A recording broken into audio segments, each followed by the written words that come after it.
Hi everybody, hi every spirit, welcome very much to the channel. Esoteric Cloud Surfer here, ready to take a ride in Esoteric Cloud, which is a lighter vehicle that allows your spirit to travel to higher, wider and wiser realms of reality and perspectives about yourself and your own circumstances. Thank you very much for being here, your support is greatly appreciated.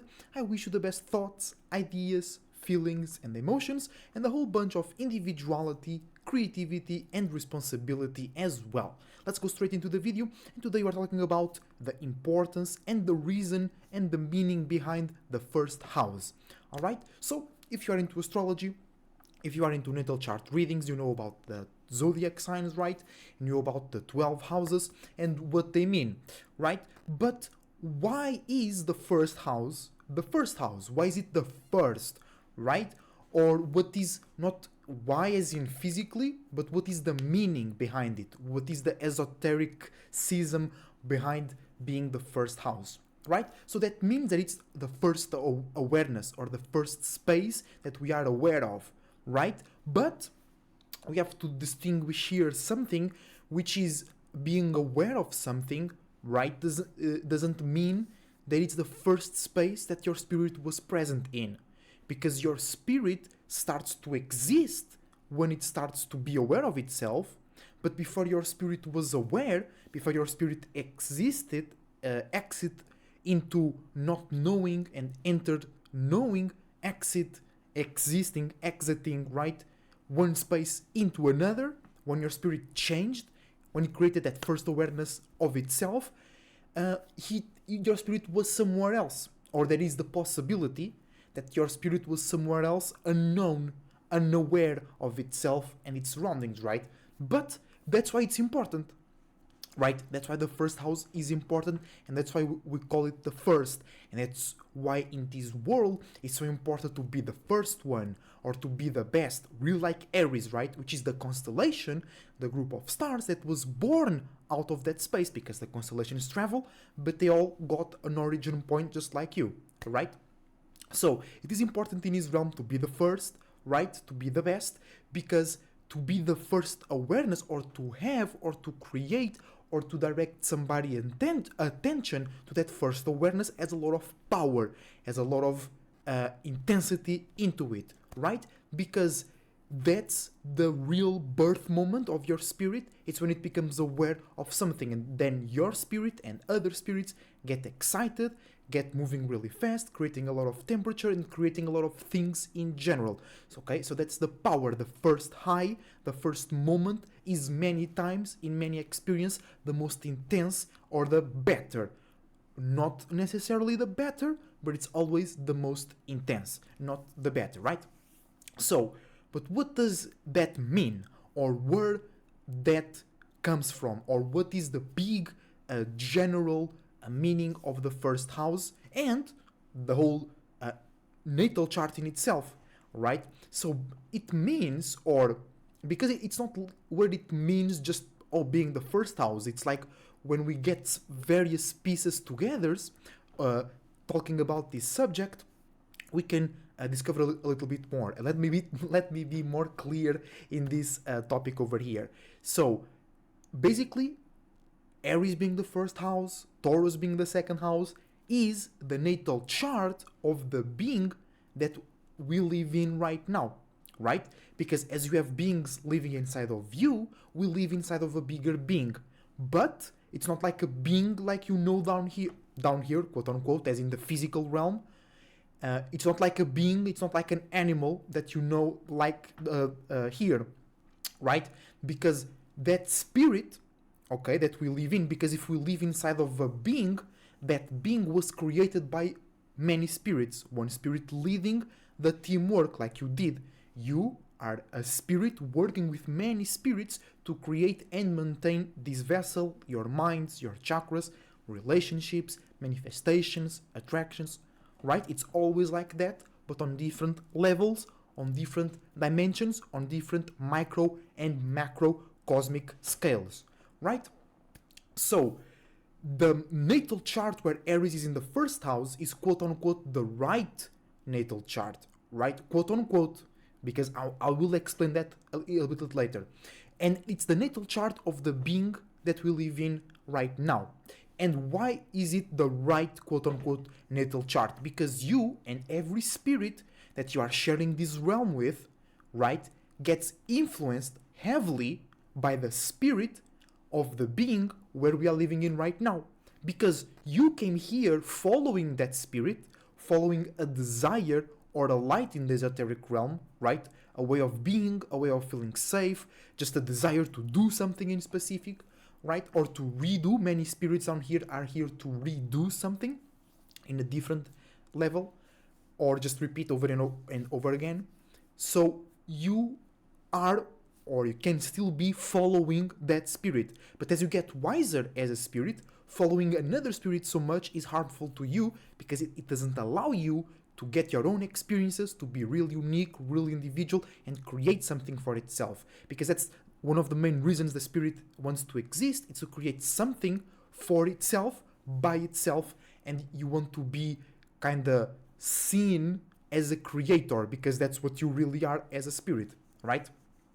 So, you knowing that the quote-unquote right natal chart is the natal chart of the being that we live in right now, helps you know what are the major and general influences that you and everybody will be hitting or hit by. And then we have to use your own alignments, your own natal chart, to fit or fight or cooperate or just let through, depending on the situation, all those energies, right? All those big influences coming from the being that we live in right now. Because as you have your own natal chart, you can also, and people did back in the day, make the natal chart of the being that we live in right now, right? And they realized that the first house or the first space that we were aware of as a spirit produced certain creations, produced certain frequency and vibration, specific. That's why we have 12 spaces and not 2 or 3 or 14 or 15, because back in the day, like, people cannot really do this right now, right? Because we live in a more technological, logical world. But back in the day, in the real times, it was a great mix and balance of wisdom and knowledge, logic and spirituality, right? And that's what we are trying to do again. We are trying to bring that back, but in a new way, in a new wave, right now, on this video, right? So people back in the day, they could, like, by accessing their own memories, by studying themselves, studying the surroundings, studying the stars, they discovered that by analyzing the stars and the influences of those stars and the seasons as well, they understood that in that space, we get more excitement, we get more fire, we get more will. So all the stars in that space must be, or not just stars but the spirits as well, that come from that space, are the spirits that had the first awareness in this space, or spirits that are creating their first awareness right now. That's why your rising is one of the big three, right? Your sun, moon, and your rising. Because your rising reveals your personality and how you see and are seen by others in the first time. What images and influences you create to others, and others create in their mind about you and in their spaces about you, right? So people back in the day were able to discover and make sense, right? Because astrology was the first science, right? This natal chart that we call the right natal chart, we call it that way because if you have Aries rising, right, it's easier for you to connect and use and be used as well, can be the negative part, by the influences of this world and the people that thrive on it, right? So whatever is being popular right now, whatever desire or whatever attraction everybody is into, if you have an Aries rising, you are easier, or it's easier to you to relate, participate, be a part, and manifest out of these common things that are happening in the world right now, because you share the same perspective, the same alignment. You create your first awarenesses out of the same spaces as the being that we live in right now. So everybody else will be having an easier time to connect or feel like relatable, feel like I've seen this before, or feel comfortable, or feel kind of intoxicated because there might be a spirit that is tired of coming here, right? And Aries rising is really about that. People create very intense images of you or interactions of you, either positively or negatively, right? So, expanding on this subject right now, if the chart that is on the map right now, the Aries rising, is the natal chart of the being that we live in right now, we could assume that we know what is like its Venus, its Mars, and its Saturn, because in the end of the day, you created your body, you create your solar system, a system for your soul, right? Not imitating because you did it yourself, but you used the spirit of the being that we live in right now. You used its system as an example, as a blueprint, as a guiding point, right? That's why everybody has a Mars, a desire, a will. Everybody has a Saturn, a way of having structure and consistency. Everybody has a Moon, emotions, feelings, comfort. Everybody has a Sun, way to express and be yourself, right? So we can know that's, or I mean, it's true. We know where the planets were when this spirit became really aware of its entirety, of its 360. Okay, guys, excuse my stumbling speech, because I'm really like trying to make sense out of this spiritual perspective, right? So I'm thinking while communicating, and let's get into it. Almost finishing the video, don't worry. I just want to make this point clear. So we can know where were the planets where this spirit firstly became aware of its 360 in its entirety, because basically when you start to study your natal chart, when you become aware of your natal chart, is you as a spirit using things of the world, logic, mathematics, precision, systems, to learn about itself, right? Hierophant, magician cards, right? Mercury and Venus, right? So what was or what is the natal chart of the being that we live right now?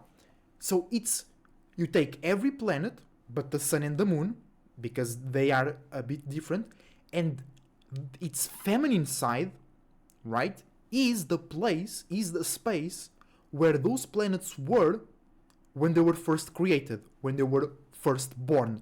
And they were created, they were born out of the spirit of the being that we live in right now. Because as you have beings within you, as you have smaller spirits, less aware spirits within you, it happens the same to us. We are inside of a supposedly wiser spirit, but that got lost by the desires and interactions with its peers on its own dimension. And you, if you're watching this channel and relating to my content, me, Dula the Pilot Man, Daria, we are already more wise than the spirit of the being that we live right now. Alright, we're just waiting until these physical and mental forms tire, until we fulfill our purpose here, and then we will be a way more powerful spirit in the same place or in a higher dimension of the spirit of the being that we live in right now. Okay, so the natal chart for this being was the feminine side of Mercury, Mercury in Virgo, right? The feminine side of Venus, Venus in Taurus, the feminine side of Mars, Mars in Scorpio, the feminine side of Jupiter, Jupiter in Pisces, the feminine side of Saturn, Saturn in Capricorn, and the Sun was in the 6th house. Alright? The Sun was in the 6th house, not in the 5th, and the Moon was in the 4th house. Because the Moon, oh yeah, okay, this will connect. Because why the feminine sides? Let me explain you that first. Why are the feminine sides the planets, or the positioning of the planets, aka chakras of the being that we live in right now? Because they are the spaces where the smaller spirits helping the spirit of the being that we live in right now, creating these systems or this solar system, that's when they all came together and created a bigger awareness, okay, spiritually speaking. And then the masculine side of the planets is when they accumulated enough and became physical, all right, physical influences that not only those spirits and the ones around them could feel, but also spirits very far away could feel and be influenced and attracted and guided or lost by, right? So the moon, right, is a representation of that spiritual side, of that internal side. That's your moon, right? So the moon never really became physical, or not as much as all the other planets.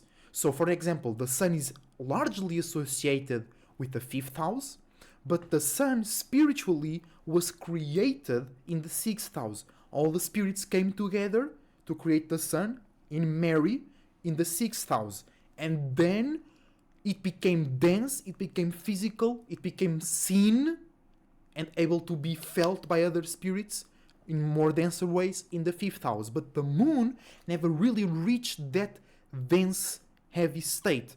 So the moon never really existed physically speaking. Of course it does, but not as the other planets do, right? Because if the moon was like the other planets, we would have full Jupiters and new Jupiters, full, like we have full moons and new moons. We'll have crescent Jupiter, and we'll have the decrescent Jupiter or Saturn or Mercury, and we don't have like we have of the moon, right? So the moon is not as physical, is more spiritual, quote unquote, than the other planets, right? But yeah, that's it, that's all. Why is Aries the first house, or what is the meaning?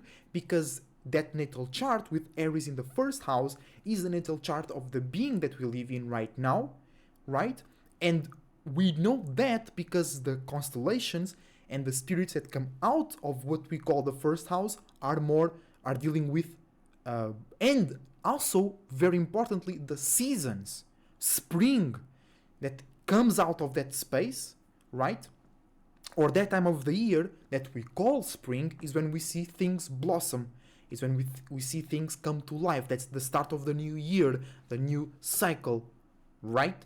And people, animals, spirits, planets, influences out of that space, out of that time of the year. That's how we know in the physical realm what's being produced in the spiritual realm, right? That's how you use logic and reality to describe and understand the spirit and wisdom, right?